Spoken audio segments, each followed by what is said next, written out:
Welcome lecture 6 में आज हम जो सीखेंगे टाइप्स ऑफ कंप्यूटर, लेकिन क्लासिफिकेशन अकॉर्डिंग टू कैपेसिटी के कैपेसिटी के हिसाब से कंप्यूटर कौन से होते हैं। जैसे सुपर कंप्यूटर हो गया, उसमें कितनी डेटा और कैसे हम काम करते हैं, या main frame computer, mini computer और माइक्रो कंप्यूटर। इन चारों के बारे में आज हम डिस्कस करेंगे।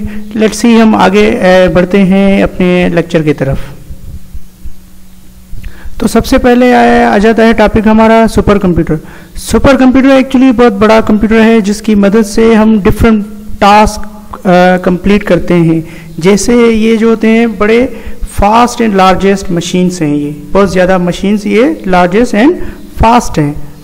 और इसकी स्पीड्स कितनी होती है पर सेकंड? 15 मिलियंस ऑपरेशंस, मीन्स कि हम 15 मिलियंस पर सेकंड से ऑपरेशंस ले सकते हैं पर सेकंड पे। इसकी इतनी ज़्यादा स्पीड्स है, amazing speeds of super computer.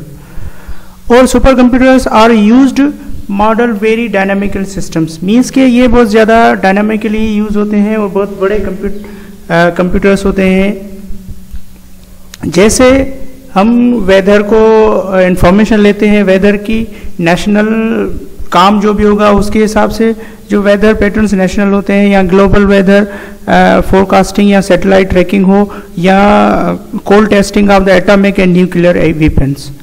ये सबसे पहले जो बनाया गया था वो क्रे रिसर्च की मदद से, यानी कि इंटेल और नोन किए जाते थे जिन लोगों ने बनाए थे प्रोड्यूसर सबसे पहले, ये क्रे रिसर्च एंड इंटेल वालों ने। और आजकल जो ज़्यादातर इंडियन मूवीज़ या हॉलीवुड मूवीज़ होती हैं, ज़्यादातर Hollywood, Indian not but Hollywood movies जो होती हैं उनमें ज़्यादा एनिमेशन जो यूज़ हुआ होता है with the help of super computer की मदद से। उसके बाद आ जाता है main frame computer. Main frame computer actually ये भी बहुत ज़्यादा कंप्यूटर बड़ा होता है, मीन्स के इसकी मदद से हम ऐसे कह सकते हैं एक सर्वर बनाते हैं और फिर सारे सिस्टम्स उसके साथ कनेक्टेड करते हैं, लेकिन ये सेंट्रल प्रोसेसर इसमें यूज़ होता है। लेकिन हम अगर आज हम कहें माइक्रो कंप्यूटर, वो आगे हम सीखेंगे। ये भी हमारा means mainframe means large computer, बहुत ज़्यादा बड़ा कंप्यूटर, लेकिन उससे कम होगा as compare to super computer के। और mainframe computer most general purpose systems हैं, यानी कि जनरली हम यूज़ करते हैं, कोई भी ऑर्गेनाइजेशन बड़ी हो वो यूज़ कर सकती हैं। जैसे फॉर एग्जांपल हम रिट्रीव करते हैं information with the help of keyboard, mouse, monitor. These are things also present with the mainframe computer, क्योंकि मेन फ्रेम कंप्यूटर की मदद से हम ये चीज़ें सारी रिट्रीव करते हैं कीबोर्ड और माउस और मॉनिटर की मदद से ही। यानी कि कोई भी इंफॉर्मेशन रिट्रीव करनी हो then we will use the with the help of keyboard and mouse and monitor. तो ये यहाँ पे थाउजेंड्स ऑफ एम्प्लॉई होते हैं इन्वॉल्व इस सिस्टम्स के साथ, यानी कि एक सिस्टम के साथ बहुत ज़्यादा कंप्यूटर जितने भी हों वो कनेक्टेड कर सकते हैं। हम कैसे कर सकते हैं? जैसे thousands of customers and thousands of employee एक दूसरे के साथ रिलेटेड हो, कम्युनिकेट हो, तो कैसे हो सकते हैं? With the help of super computer की मदद से ही ये सारा काम होगा। और ये जितने भी अगर हम बात करें बैंक्स की, तो बैंक्स में कितने डेली बेसिस पे कितने मिलियंस चेक्स डिपॉजिट होते हैं। और यहाँ पे अगर हम पैसे यहाँ से सेंड करते हैं, अगर किसी एक कंट्री पाकिस्तान से कहीं और पे सेंड करें, तो लाखों लोग, करोड़ों लोग यहाँ से साइमल्टेनियसली सेंड करते हैं। लेकिन कैसे करते हैं? सिमिलरली हम बात करेंगे मेन फ्रेम कंप्यूटर की। अगर हम बात करें एयरलाइन शेड्यूल्स, तो वहाँ पे देखें कितनी फ्लाइट्स होती हैं, रिजर्वेशन सीट्स होती हैं, वो कैसे रिजर्व करते हैं? With the help of main frame computer, क्योंकि इसकी मदद से हम सारा जो सीट्स रिजर्वेशन होती है वो हम करते हैं मेन फ्रेम कंप्यूटर की मदद से ही। और ये जो गवर्नमेंट ट्रैक्स करती हैं, जैसे नादरा हो गया सिस्टम, वो सारा मेन फ्रेम कंप्यूटर की, एक मेन फ्रेम कंप्यूटर रखा हुआ होगा। उसके साथ वो जितने भी सिटीज़ के जो कैसे कह सकते हैं ऑफिसेज होती हैं, हर सिटी में, हर डिस्ट्रिक्ट में अलग अलग ऑफिस होती हैं, वो सारे कनेक्टेड होती हैं। जैसे फॉर एग्जांपल हम बात करें इस्लामाबाद की, जो हेड ऑफिस होगा, जो मेन फ्रेम कंप्यूटर रखा हुआ होगा, वो होगा इस्लामाबाद में। और हर सिटी में, जैसे कराची में अलग रखे होंगे, हर एरिया में अलग अलग सिस्टम्स रखे होते हैं नादरा की मदद से। और सिस्टम सारे कम्युनिकेट करते हैं और डेटा एक्सेस करते हैं एक दूसरे की। फिर वो डेटाबेस नादरा का हो या NTC कोई भी हो।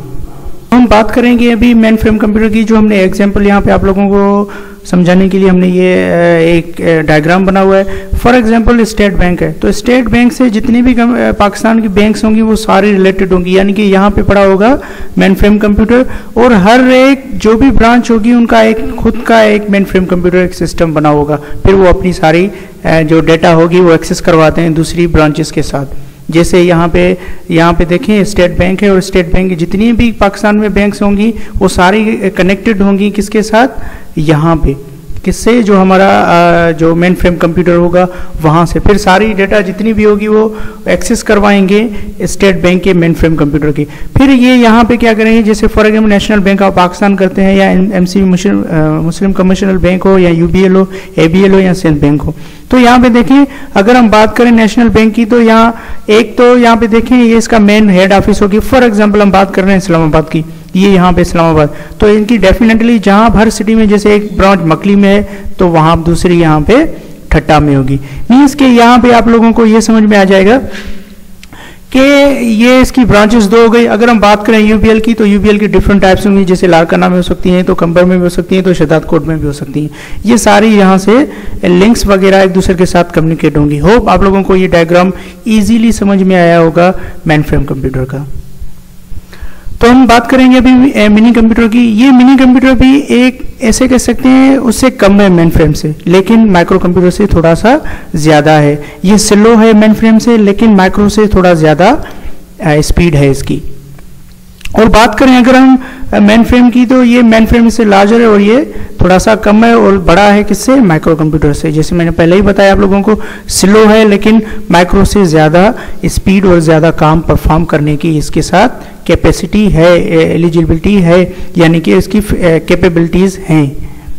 तो हम बात करें अगर ये कितने सिस्टम सपोर्ट कर सकता है, 4 to 200 यूजर साइमल्टेनियसली, यानी कि at the same time same seconds में ये 4 से लेकर 200 तक 200 तक ये सिस्टम्स को डेटा यानी उसको सर्विसेज प्रोवाइड कर सकता है, यानी कि डेटा प्रोवाइड कर सकता है। अगर कोई भी 4 में से यानी कि 100 सिस्टम्स सेम टाइम पे एक दूसरे के साथ एक्सचेंज कर रहे हैं डेटा को, तो ये काम कर सकता है इजीली एंड डिफरेंट कैपेसिटी के साथ। क्योंकि ये अगर हम बात करें इसकी, तो ये ज़्यादा अच्छा है as compare to micro computer से। तो ये सिस्टम्स कौन से हैं, DEC VAX and IBM AS, जो उनका 400 वाला सिस्टम है, किसका, IBM वालों का और डेक वैक्स वालों का। ठीक है, ये 2 एग्जाम्पल हैं किसके, मिनी कंप्यूटर के। तो हम अभी बात करेंगे माइक्रो कंप्यूटर की। ये माइक्रो कंप्यूटर ऐसे कर सकते हैं जो हम डेली पर्सनली यूज़ करते हैं, जहाँ भी यूज़ करना चाहें हम कर सकते हैं। जैसे इसे हम एक और भी कह सकते हैं, जो यहाँ पे माइक्रो प्रोसेसर लगा हुआ है, जो आजकल हर घर में, हर ऑफिस में, जहाँ पे भी देखेंगे आप लोगों को माइक्रो प्रोसेसर वाला कंप्यूटर पड़ा हुआ मिलेगा। जैसे डेस्कटॉप पीसी हो गया, जैसे लैपटॉप हो गया, these all are the micro computers. अगर आप बात करें सेलफोन की यानी कि स्मार्टफोन की, that is also a micro computer. और यहाँ पे इसमें एक सिंगल चिप होती है जिसे हम सिंगल चिप प्रोसेसर कहते हैं, जो प्रोसेसर होता है, जिसे हम आजकल कोराई 5 होता है, कोराई जो भी होते हैं कोराई सीरीज़ में।